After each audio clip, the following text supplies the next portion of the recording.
Bom dia, tudo bem? A mensagem que Deus colocou para mim hoje, ela diz assim: a vida em Cristo é a esperança de dias melhores, cheios de amor, paz e eternidade. Senhor, tende misericórdia de nós. Perdoa, Pai, todos os nossos pecados, livra-nos de todo mal, nos afasta de tudo aquilo que não vem de Ti. Nós agradecemos, Senhor, por mais esse dia, pelo alimento, pela oportunidade de viver, pela Sua palavra. Nós Te louvamos, nós Te bendizemos, nós Te amamos, pois somente Tu, Senhor, é o nosso Deus. Existe uma divisão muito grande. A partir do momento que nós começamos a acreditar na palavra de Deus, da vida antiga que a gente vivia. Quando nós nascemos, nem sempre nós vamos ter o discernimento ou encontrar a verdade. Então aquilo acaba sendo mais uma expectativa do que algo que é realmente certo. Quantas vezes nós não acreditamos nas coisas erradas? Criamos sonhos, criamos desejos, criamos motivos, mas na maior parte do tempo, isso tudo serve apenas para entristecer o nosso coração, porque à medida que nós vamos envelhecendo e as coisas elas não vão acontecendo, de alguma forma aquilo gera um peso, uma expectativa. E é complicado quando você olha a vida de outras pessoas e parece que elas estão vivendo os teus sonhos e para você nunca tem nada. Mas a partir do momento que nós começamos a conhecer o Senhor, que a palavra de Deus ela começa a fazer parte dos nossos pensamentos, que Cristo ele começa a fazer parte da nossa rotina, através da oração, através dos louvores, através de procurar e buscar ser uma pessoa melhor. Porque se não tiver transformação, não é Deus que está agindo em você. Lá em Romanos 8, versículos 5 a 7, a palavra diz assim: quem vive segundo a carne tem a mente voltada para o que a carne deseja, mas quem vive de acordo com o Espírito tem a mente voltada para o que o Espírito deseja. A mentalidade da carne é morte, mas a mentalidade do Espírito é vida e paz. A mentalidade da carne é inimiga de Deus, porque não se submete à lei de Deus, nem pode fazê-la. Como esse versículo ele diz muita coisa sobre quando a gente não acredita em Deus e a partir do momento que nós entregamos a nossa vida a Cristo. Quando Deus diz que a nossa mente na carne ela é voltada apenas para as coisas que nós desejamos, é aquele meu, é o eu, é o buscar apenas os meus interesses, as coisas que me satisfaz, é o meu mundo, é o meu reino, é a minha família. E a partir desse instante nasce o quê? O egoísmo, porque o meu não tem espaço para o nós, não tem espaço para o outro. Então nós acabamos estando dispostos a fazer qualquer coisa para que o meu sonho se realize, o meu desejo e as minhas coisas. Só que a questão é que quando nós vivemos na mentalidade da carne, Deus ele deixa muito bem claro, ela só pensa em morte.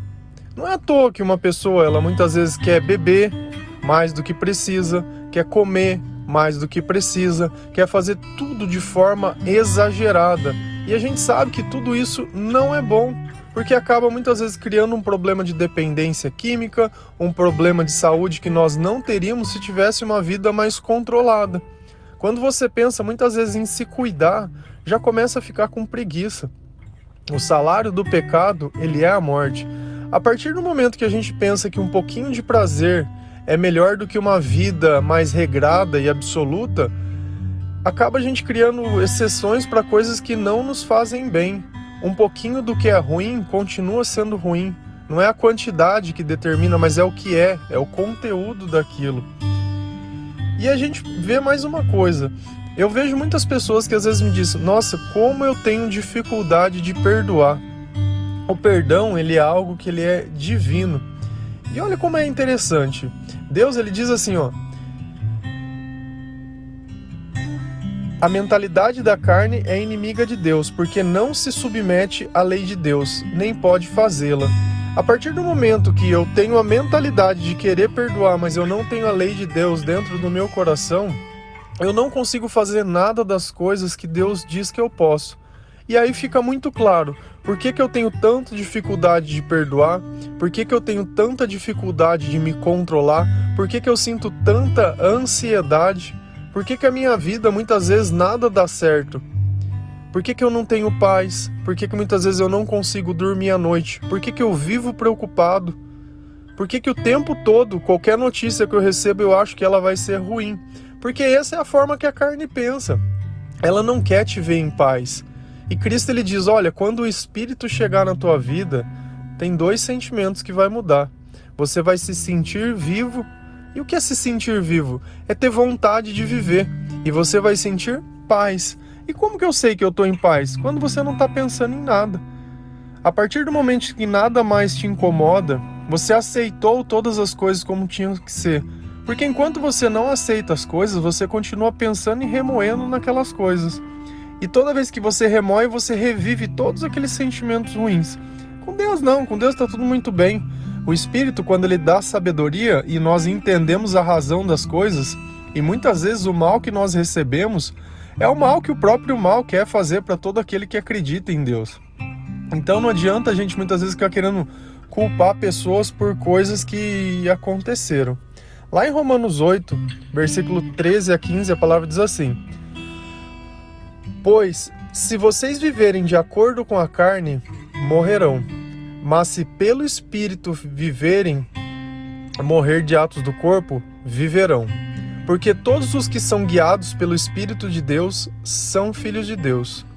Pois vocês não receberam um espírito que os escravize para novamente temerem, mas para receberem um espírito que os torna filhos por adoção, por meio ao qual clamamos, Abba, Pai.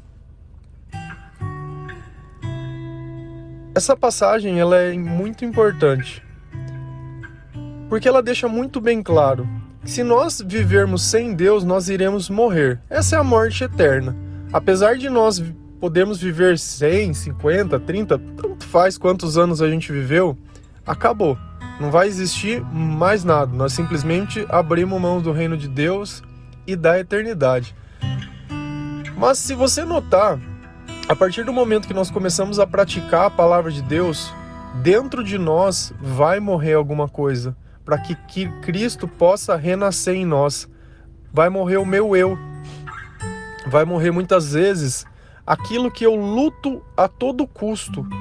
E eu sei que aquilo muitas vezes não faz bem para a minha vida, mas eu continuo insistindo naquilo. Eu continuo buscando aquilo.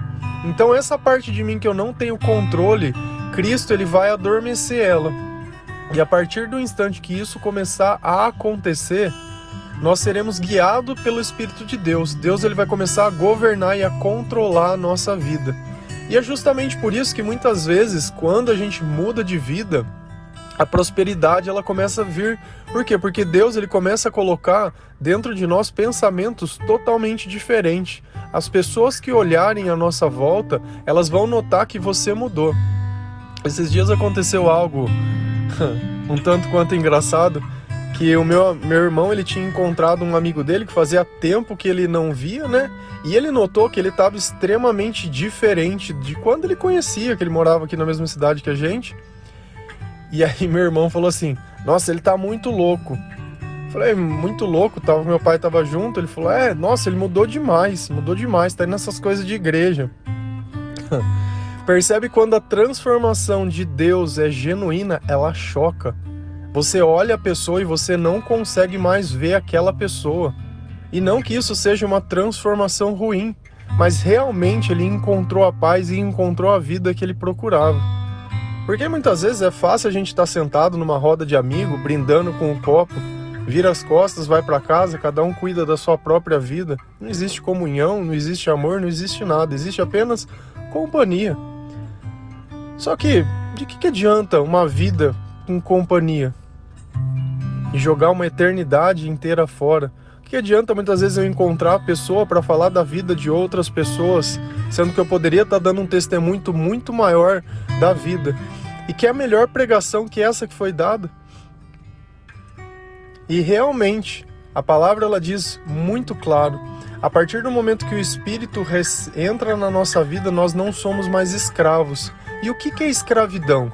Escravidão é você ser igual a todo mundo. Você não poder ser livre. Você chegar no final de semana, muitas vezes, e ficar ali com comichão, querendo, achando que tem que fazer alguma coisa, procurar alguma coisa. Você não ser escravo é você poder estar fazendo qualquer coisa e tá tudo bem. Você tá podendo viver a tua vida e tá tudo bem.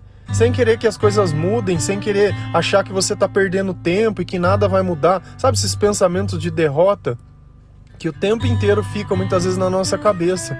Então é justamente isso. Eu com paz, eu tendo vida, a partir do instante que Deus me diz, olha, você é meu filho, Abba Pai. Abba Pai é paizinho. Já não é mais uma relação de servo, Senhor, mas é de pai e filho. É uma relação totalmente diferente. Quando a gente começa a se aproximar mais de Deus, orar mais, ler mais a palavra, dentro de nós existe essa mudança que parece loucura para aqueles que muitas vezes ainda não sofreram essa transformação, porque uma coisa eu acredito, existem aqueles que passaram e aqueles que estão para passar, porque muitos podem estar seguindo no caminho do Senhor, mas conforme a entrega é a transformação. Quem tudo dá para o Senhor, tudo é ver renovado. Lá em Gálatas 2, versículo 20, a palavra diz assim: fui crucificado com Cristo, assim já não sou eu quem vive, mas Cristo vive em mim. A vida que agora vivo no corpo, vivo-a pela fé no Filho de Deus, que me amou e se entregou por mim. A nossa vida, ela se torna uma vida renovada, uma vida onde Cristo vive em nós. Já não somos nós que controlamos, já não somos nós que guiamos.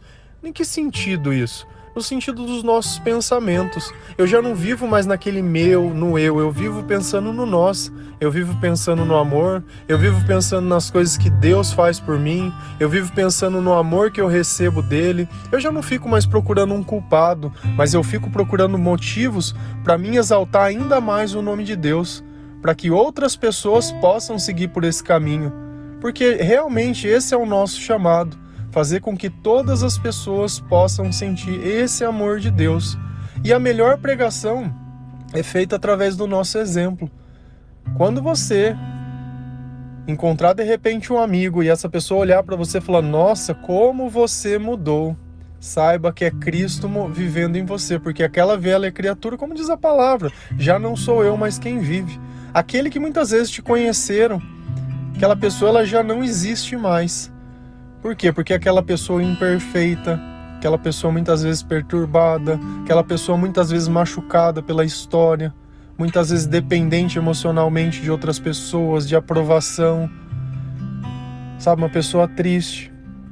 Então a gente pega tudo aquilo e deixa que Cristo ele crucifique. Ele pega tudo aquilo que é ruim e crucifica, para que Deus venha colocar algo novo, algo transformador, algo que possa renovar dentro do nosso coração. E a partir desse instante começa a acontecer algo mais maravilhoso ainda, que é a gente começar a perceber o valor das coisas que nós temos, a começar a valorizar as oportunidades que nós temos de amar ao próximo. Começamos a se importar com a vida de outras pessoas, com o nosso testemunho sobre o que Deus pensa sobre nós. Começa a valorizar mais essa oportunidade que nós temos de ler a palavra de Deus, de viver as coisas que Deus ensina, valorizar e viver muito mais a vida. E aí nós percebemos que essa vida ela só vale a pena ser vivida se for vivida para Deus. E aí a nossa esperança ela começa a ficar ainda maior e as coisas começam a dar mais certo. Nós começamos a buscar cada vez mais as coisas que são de Deus. A gente tem que tomar muito cuidado, porque o mal ele está em todo lugar. E muitas vezes você pode estar lendo uma notícia no jornal, acreditando que aquilo seja uma verdade, que aquele é o fato.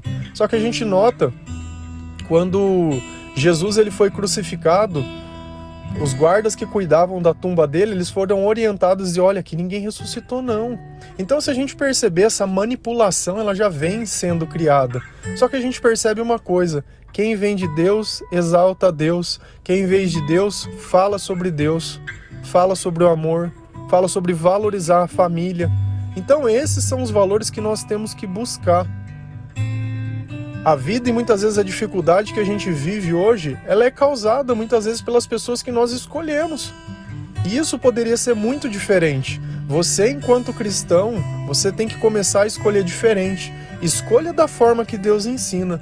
Escolha as pessoas que defendam as coisas que Deus ensina. Aí nós vamos viver num mundo melhor. Já que esse mundo é do maligno, concordo, nós vamos passar essa terra louvando ao Senhor e demonstrando que a nossa diferença, que nós não somos apegados a nada que tem aqui, e que nós, enquanto família, enquanto filhos de Deus, vamos poder chegar ainda muito mais longe. Amém? Que Deus possa abençoar cada um de vocês, que o amor possa fazer parte do seu coração, que você tome uma unção de paz, que você saiba distinguir a presença do Espírito Santo na sua vida através de bons sentimentos. Toda vez que não se sentir bem, ora. Se não melhorar, ora mais um pouco, que logo passa. É a fé que você deposita, é a força que o Espírito tem para atuar sobre a tua vida. Dias melhores virão, eu creio nisso. As palavras de Deus, elas não voltam vazias, e eu nunca vi um justo mendigar um pão. Então, aquilo que você espera, a partir do momento que você tiver obediência, vai começar a acontecer na tua vida. Grandes milagres estão para chegar. Amém? A paz de Cristo, que Deus abençoe.